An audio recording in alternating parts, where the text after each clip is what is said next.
Okay, we should be just about going live. There we go. Okay, thank you for getting on this call and agreeing to talk to us. I'm going to quick do an intro because we are going to be sending this out to the public so that we can get a little bit more info. This is Rick Radisky, and he is a professor at Grand Valley. I was given his contact information after we discovered that there was elevated levels of PFAS, and he has agreed to talk to us. Rick, thank you so much. We also have no camera, but the famous and infamous Oliver Champagne, who is the immediate past president of the Grand Haven High School senior class. So we have a couple of questions we're going to run through just with the goal of just letting everybody know what we can expect going forward as we've now discovered these harmful contaminants. And I think there's just a bit of fear and anxiety and just a lot of questions. So our goal here is just really to get as much clarity as we can. So Oliver, I'll let you start off with the first question. Perfect. Thanks for the introduction, Andrea, and thank you for coming out, Rick. So just the first question is, what is your professional background? I have a PhD from the University of Michigan in environmental health sciences, and my area of research was toxic chemicals in the environment and toxicology in general. So I've been working at Grand Valley for 24 years as a professor of water resources, doing research in the West Michigan area and the Great Lakes Basin. And then before that, I was in I was in several environmental consulting firms doing environmental cleanups. That's so reassuring.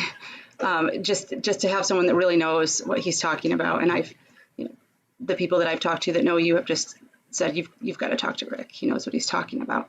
So the next question would be, how did you end up getting involved with the issue of PFAS, and why do you care about Grand Haven? Well, being a professor teaching toxicology classes, we always talked about PFAS because it was a classic example of a chemical that everybody thought was safe, and we used it in a variety of capacities. PFAS itself was used in Scotchgard, Stainmaster carpet, a lot of the products that are in our house, and also used industrially to treat leather and to suppress fumes from plating baths. There's hundreds of different uses, and there's thousands of different PFAS related compounds, but it was always a good example to tell the students about, where everybody thought it was safe. 3M had information 10 years earlier that it was hazardous, and they kind of sat on it. Finally, when the internal evidence was overwhelming to them, they decided they would cease making it. And they made an announcement in 1999, and then 2001 was the time they stopped making it. So it was a good example to discuss. And then I got involved by working with a citizens group in Rockford at the Wolverine Cannery. We were concerned about contamination left behind there, and it turns out that that's one of the largest PFAS sites in the state of Michigan right now. Yeah, that was definitely my thought when I saw our numbers. Just like, oh, like this just happened, and I don't think that our numbers are near as high as the ones, at least the initial numbers that we've read. Is that right? Correct? Yeah, that's correct. The PFAS levels are in the hundreds of thousands of parts per trillion in certain places in Rockford, and we're dealing with levels in the 100 to 200 range. The groundwater surface water standard, or the water quality standard for surface water, is 12 parts per trillion for PFOS, which is one of the PFAS compounds. And that, again, is the one in Scotchgard, and it's used for a lot of other, it's in the firefighting foams and other materials. But that particular one bioaccumulates in fish. So it has a very, very low number compared to most of the other PFAS compounds. So having that in the well water is a concern, because the well water is moving. Typically, the water moves from the site into the Grand River. And you asked about why I care about Grand Haven. I mean, it's certainly a major port city. It's a tourist attraction. Grand Valley has their research boat there. And it just, the specter of having PFAS foam issues in Grand Haven, or there's probably not enough to trigger the fishing advisories, but it's just something that shouldn't be seeping into the Grand River. And I've seen occasional detections of PFOS in the Grand Haven drinking water too. So this could be one of the sources. There could be other sources. This could be the only source. I don't know, but it shouldn't be in the drinking water. I mean, there's a small amount that you typically find in Lake Michigan, but if you look at all the other Lake Michigan sources, and this is depending on how the river is flowing and the currents in the lake, but Grand Haven's had higher numbers. I mean, they're below the standard, below the drinking water standard, but you look at those numbers and you want to figure out why it's there, and you want to try and fix the problem. Absolutely. And I think that, if this is in fact the source of that, I hope that we can stop it before it does become a problem. And I guess that we kind of got into this question, but I'm going to go ahead and ask the next question. We have now evidence of PFAS levels above regulatory criteria set to protect human health, and you kind of already keyed into that.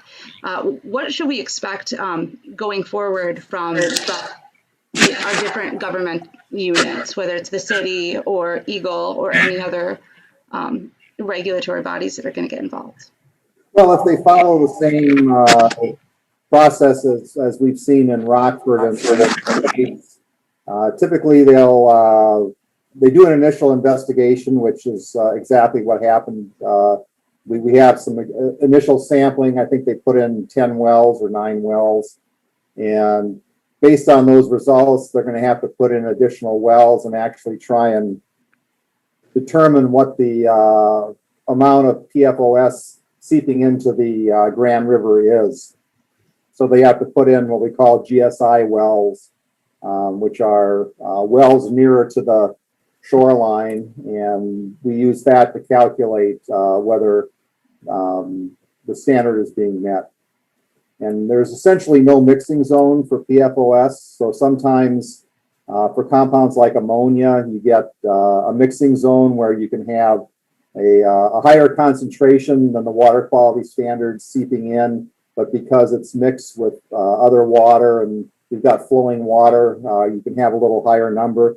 With this one, there's actually organisms that live, in the sediment, and you just don't want to have a bioaccumulative compound, leaching into the system. So there's really no dilution, or there's no mixing zone allowed. So there's going to have to be at some point, a study to look at remediating or fixing the problem. And that's usually done by extraction wells, where they have to put in wells that extract PFAS out of the groundwater and then put it through activated carbon, and then they have to discharge it back to the environment. So there's usually, it's called pump and treat system. Okay, and that all kind of happens like on site, or is that something that they take it somewhere else? So that all happens on the site. Okay. There's going to be more soil borings, and they need to see where the source of that is, if it's just diffuse waste buried on site, or if there's actually some hot spots of it. Based on that kind of testing, they can decide whether they need to excavate the hot spots out, or just do general pump and treat for the site.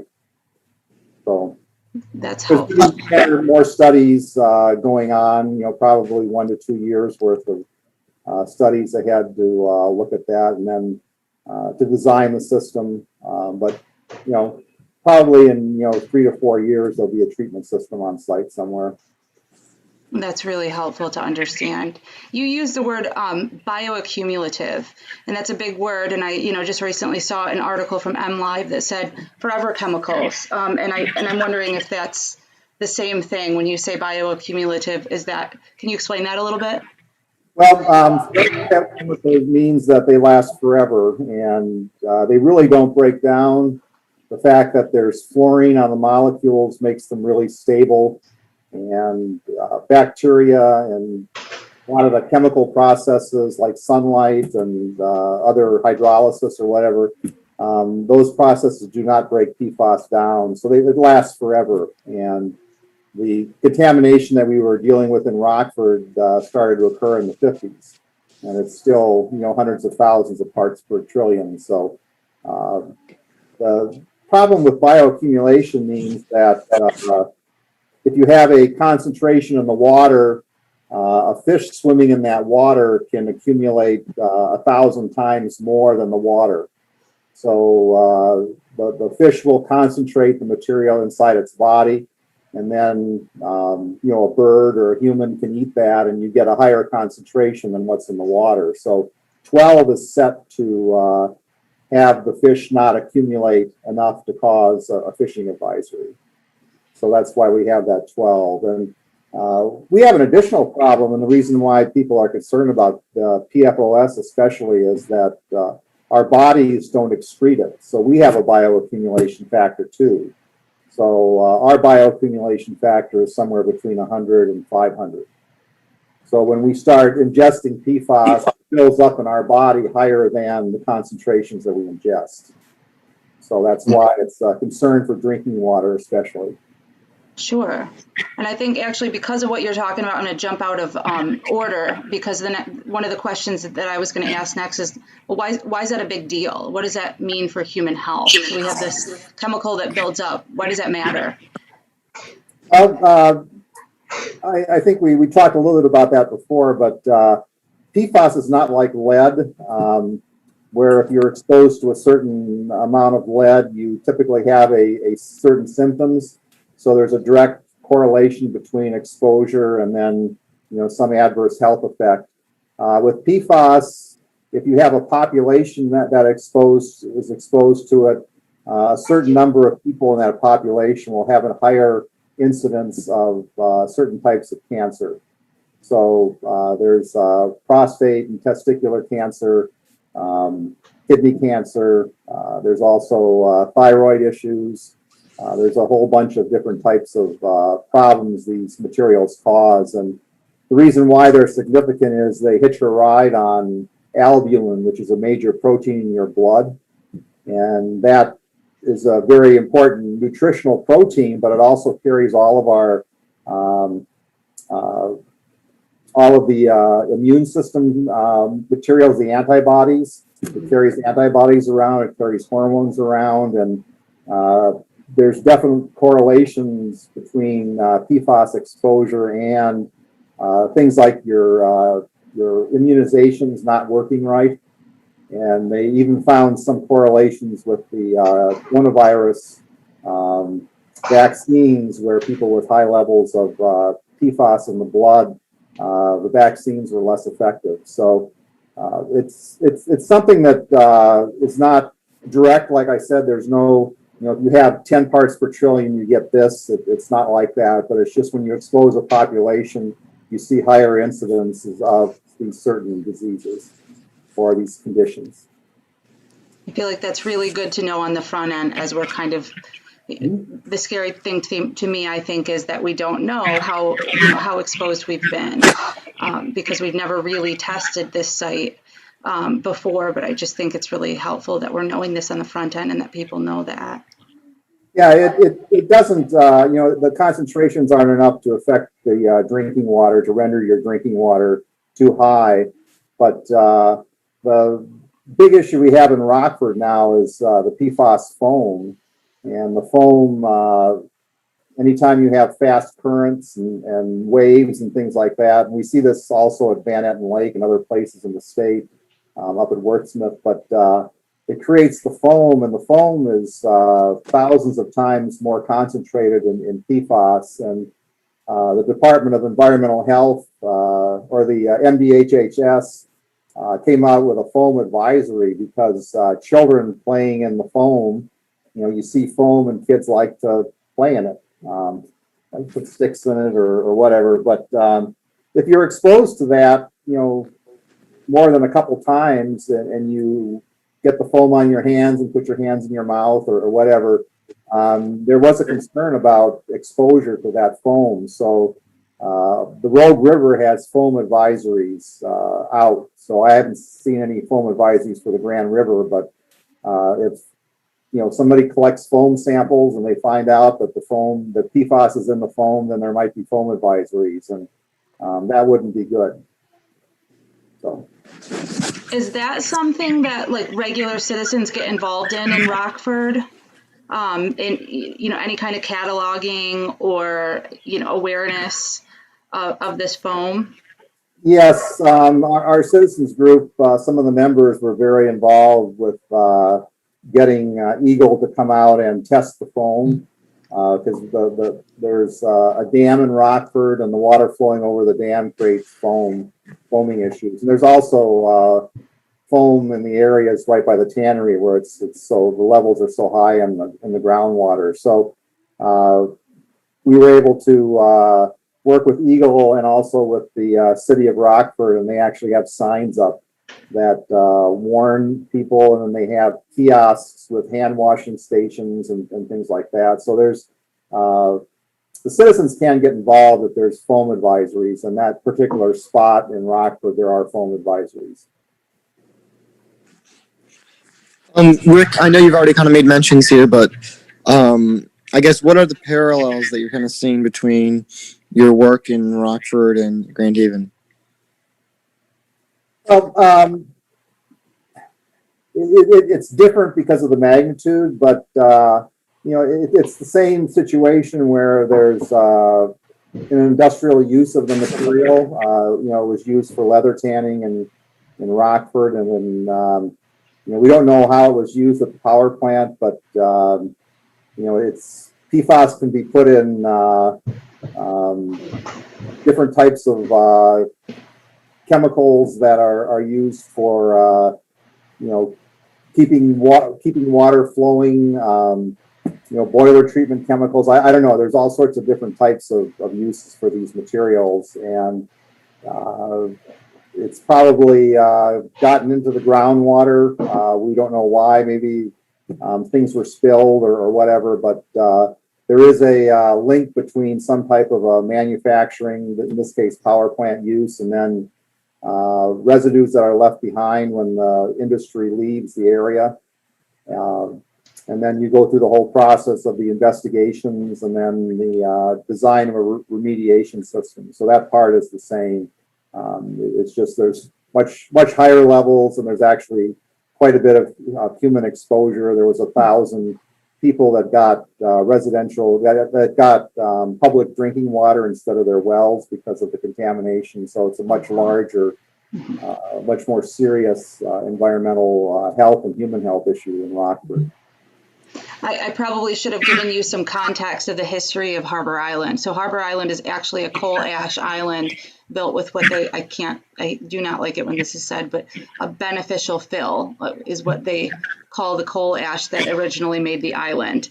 And then on top of that beneficial fill, they actually used the site as a trash dump and then built a power plant on top of more coal ash. So it's been this compounded, history. And there's a lot of speculation, as to, there's a lot of historical evidence and understanding that there was industrial and residential waste thrown on this site. And Yeah, for over 30 years, it was the city dump. And so there's all kinds of things that were dropped off there, like Andrew was saying, from the industry, plus just from local citizens, all kind of built on top. And yeah, there's some plating companies in Grand Haven. Plating companies typically used PFAS materials to suppress the chromium vapors coming off the plating baths. So it may not be from the power plant. I don't know, but anytime you have landfills are typically always contaminated with PFAS compound just because of the commercial use, the use by the public, the industrial use. So, the fly ash obviously has typically heavy metals, selenium and mercury. So, yeah, the combination of fly ash and then municipal and commercial wastes, it's not surprising that you find some PFAS there. I guess, what do you think that, I'll say citizens and of the city, what can we do to advocate or make some movement just to protect ourselves and the Green River in its entirety? Well, I think the simplest thing is to just make sure that you keep track of the testing.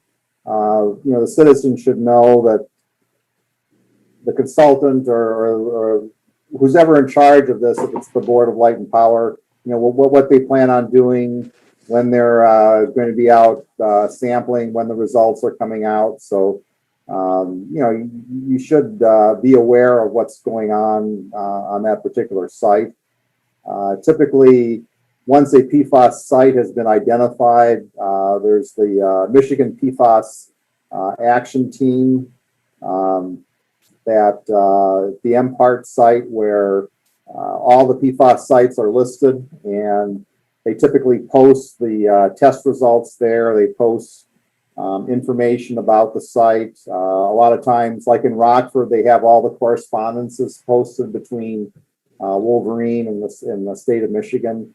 But eventually, what I would recommend is that once MPART puts this on this, once Eagle and MPART list this as a PFAS site, which I would imagine will be soon, that you could have a citizens group just like the one we have, and you could ask for quarterly meetings or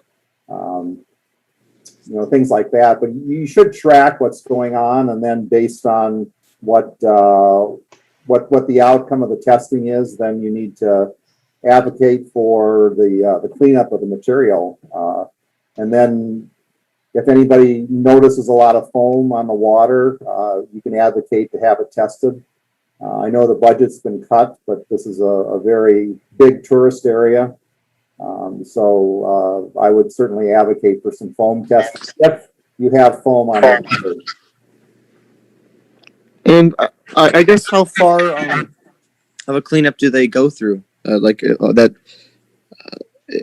they need to clean up the entire island, or what does that look like? Well, typically you can't dig up the island and ship it somewhere else because most people don't want the PFAS waste. Yeah. So you have to treat it on site, and most industrial areas have these pump and treat systems for solvents or other materials that they have to clean up the groundwater with. So I would imagine that there'll be some kind of a treatment system put in, and that will have to operate until the levels are below the GSI concentrations. What's happening with the Wolverine plant in Rockford right now? What is their remediation plan? Well, their remediation plan is to put in a pump and treat system on the tannery site. So they're going to put in the wells and extract, and then treat the water, and then they have to discharge it. They have to get a permit, just like another industry. And then they've got some off-site areas where they dispose of materials. So one of them is the House Street site, and that has to be capped like a landfill. Okay. So they're going to put clay on the top so no water can percolate down through it. And that might be an option for certain areas on the site. They might want to cap some of those areas because that limits the amount of rainwater leaching in and things like that. So, and then we've got other areas that they're just trying to get a grip on what to do, how far it's spread, what concentrations are getting into the river, that sort of thing. So, we have one system that's being designed right now, and there's some legal wrangling between Wolverine and the state about capping the House Street site. And then as a citizens group, we're very concerned about the water entering the Rogue River. So we're Right. commenting on the test results and watching that really closely. Absolutely. Yeah, that brings up a good question too, is how did Wolverine respond to this when, like, as it really hit the public? How has their attitude been towards this? I don't want to, speculate on that. I certainly have opinions, but there was a big lawsuit and there was a consent decree between the state and Wolverine. And Wolverine actually sued 3M too, the manufacturer, and the state's suing 3M. And, it's the situation in Rockford wasn't good because the problem was denied for a long time. So, they actually said there was no PFAS there, even though if you look at their advertising, they always talk about Scotchgard and Hush Puppy shoes and everything. So the fact that they said it wasn't there, I mean, it's ridiculous. But anyway, it's a totally different situation with Wolverine. So. Well, I hope that, in Grand Haven that we're met with cooperation and not obfuscating, I think would be the word that I'm hoping doesn't happen as we move forward. Yeah, the one thing to remember too is that, it takes a while just to when you're trying to figure out where the contamination is. It's like playing Battleship. I mean, you sink the wells down, but you don't know what you're going to find. And it's a really good analogy. Find something and you may not. And it just takes several years to characterize a site, just because you have to put wells down, look at the data, decide if you need more wells. And the challenge for this particular spot, it's like you said, there's municipal waste there, there's fly ash, and it's probably very heterogeneous in terms of, there's probably a lot of different layers of things and whatnot. So it's going to be hard to characterize. Yeah, I think that has most certainly been the problem, even with the coal ash, even in the last year. And our group, Grand Haven Energy, has been asking for this kind of testing. Just let us know. We understand it's complicated, expensive, scary, and hard to manage.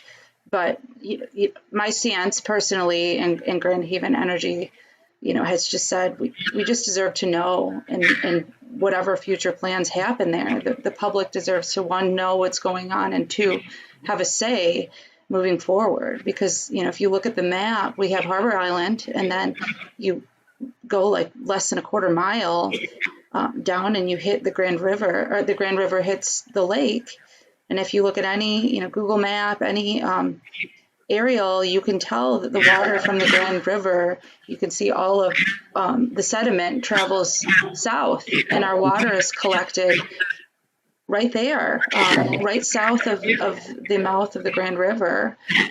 And it's, we've already confirmed that PFAS is not, you can't use sand. So our water kind of sucks through this intake pipe at about 10 to 15 feet of sand. And sand is not, is not a filter for PFAS. So it's not a viable, like you said, it's a forever chemical. It's not something that we can just pull out easily. It's complicated. Mm-hmm. Oliver, do you have any other questions that you can think of?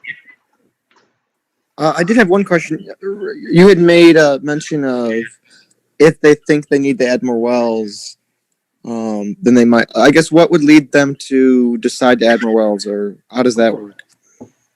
Well, they put in, I think it's 9 or 10 wells, and the concentrations, varied from 40 to 200.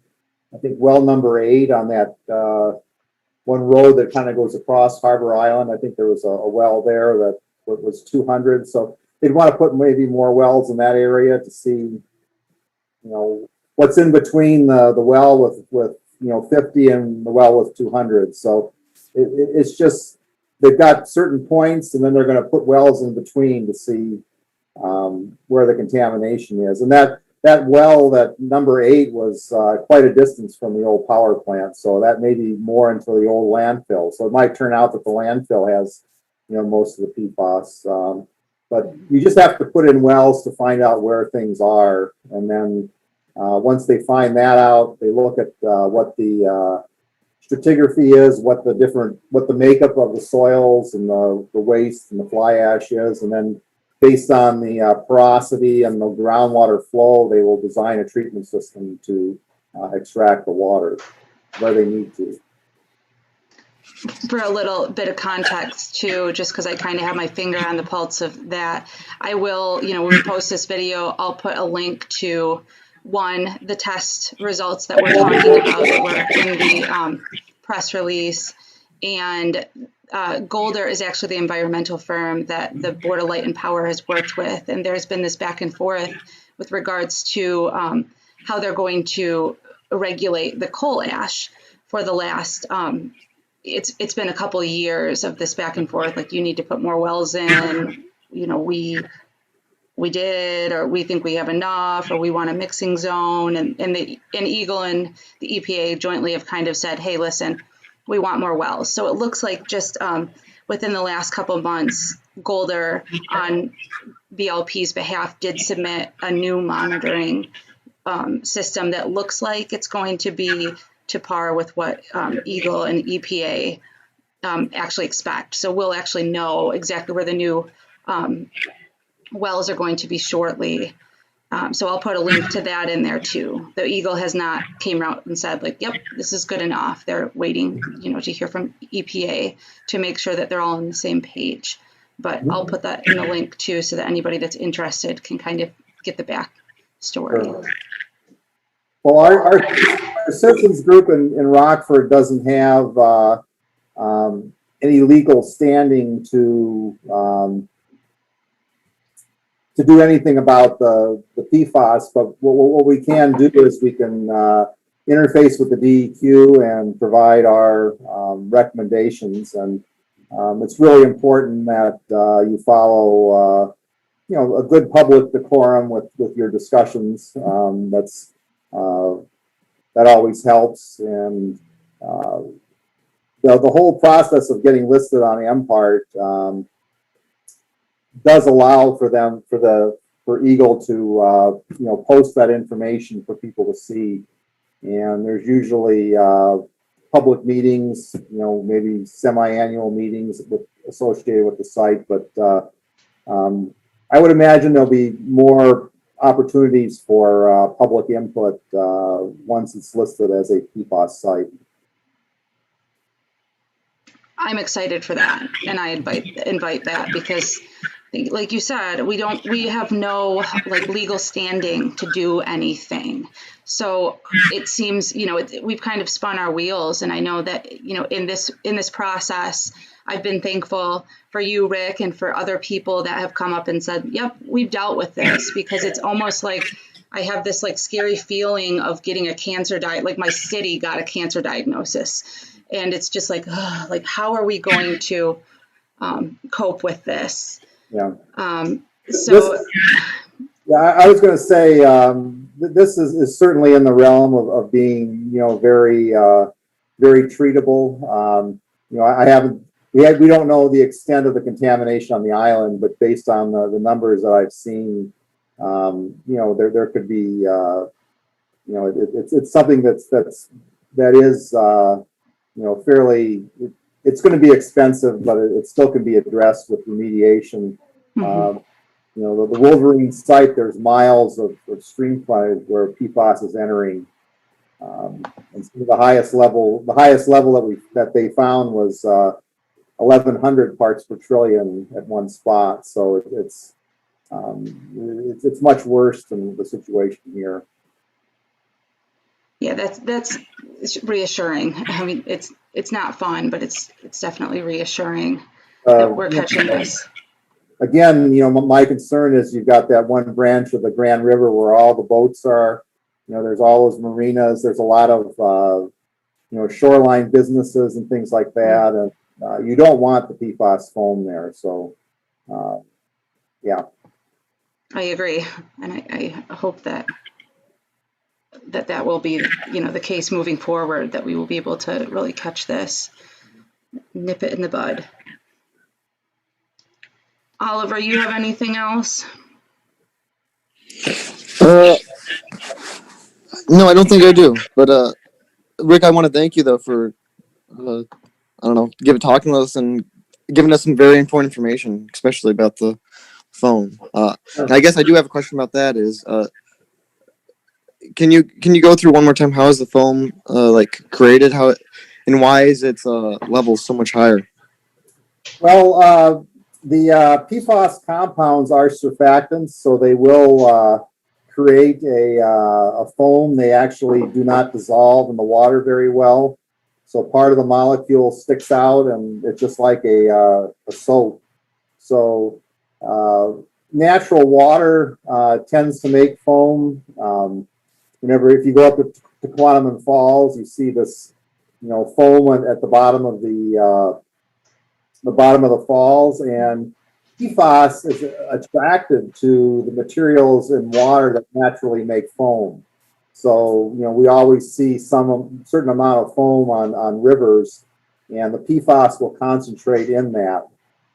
And the way we can tell it apart is if the foam is sticky, it's probably a PFAS foam, and if you can break it apart with a stick, it's probably the natural foam. So that's kind of first cut that people do when they see the foam like that. But the problem with it is that the foam concentrates.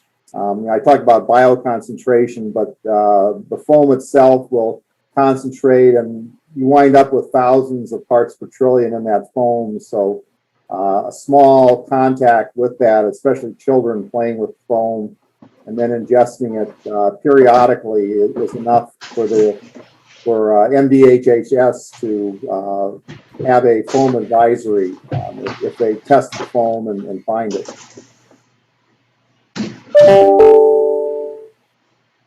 Well, Rick, I just want to say thank you so much. I think that, like I said, this has been scary. It's good to just talk to someone that has been through it, that is, this is your profession. You understand this more than most people do. And just to, boil things down in a way that we can kind of understand and give us some, a roadmap of what to expect has been incredibly helpful. And we look forward to continuing to talk to you in the future about your experience and just advocating with you and for you guys as well in the Rockford area and other areas that we know this is everywhere, but we want to make sure that we are doing everything that we can to protect our families and our kids and our citizens.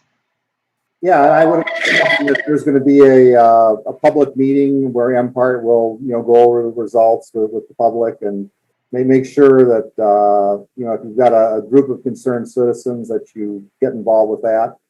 So, but there's usually good opportunities to express your concerns, and the Eagle is is really attuned to citizens' concerns, just because. Especially when you have contaminated drinking water. I mean, that's the scary part. Yes. If people have been drinking the water for 20, 30 years and they just find out that all of a sudden it's got contaminants in it. So that's the primary, that's why people get really scared about PFAS. But in this case, you want to figure out how much PFAS is there, and you want to determine whether there's a foam issue. That's your concerns right there. Great. We have a starting point then. Yeah. Well, thank you again. Oliver, thanks for jumping on. Like I said, we look forward to working with you in the future. And just thanks for making this available to the public so that we can have some sense of direction. Sure. Happy to do it. Yeah, thanks again, Rick and Andrea. Okay. Enjoy your weekend. Hopefully it stops raining. All right. Thank you. Thanks. Thank you. Have a great one. Bye.